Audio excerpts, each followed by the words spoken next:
କେମିତି ବ୍ୟବହାର କରୁଛୁ ଆମେ ସେ ବିଷୟରେ ଜାଣିବା। ଆମ ହାତରେ ଥିଲେ ଅନେକ ପ୍ରକାର ଅଣୁଜୀବ ଗୁଡ଼ିକ ଲାଗିକି ରହିଥାନ୍ତି।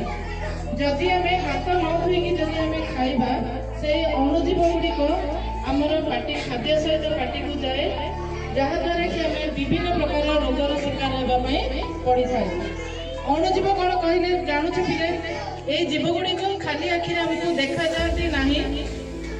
ଉଦାହରଣ ସ୍ୱରୂପ ଆମର ଜୀବାଣୁ, ବୀଜାଣୁ, ଭୂତାଣୁ, ବିଭିନ୍ନ ପ୍ରକାର ଅଣୁଜୀବ ଗୁଡ଼ିକ ଯଦି ହାତ ଯଦି ନ ଧୋଇବା ଖାଦ୍ୟ ସହିତ ଆମେ ଯେତେବେଳେ ହାତରେ ଆମେ ଖାଉଛେ ଖାଦ୍ୟ ସହିତ ସେ ଜୀବାଣୁ ଗୁଡ଼ିକ ଆମ ପାଟି ଭିତରକୁ ଯାଏ ଏବଂ ବିଭିନ୍ନ ରୋଗର ଶିକାର ହେବା ପାଇଁ ପଡ଼ିଥାଏ। ତେଣୁ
पिला सुनो हाथ धोइला परे आओ देखो सेफ्टी साइड में इमित परिवार नाही नियम इमित सुखायो हला तो 1 मिनिट सुखी दियो बस सरीला सुखेला जदी ड्राई एंड क्लीन क्लॉथ दिले हाथ निर्मल पड़िबो मतलब इमित सुखे दो बस सेतिका।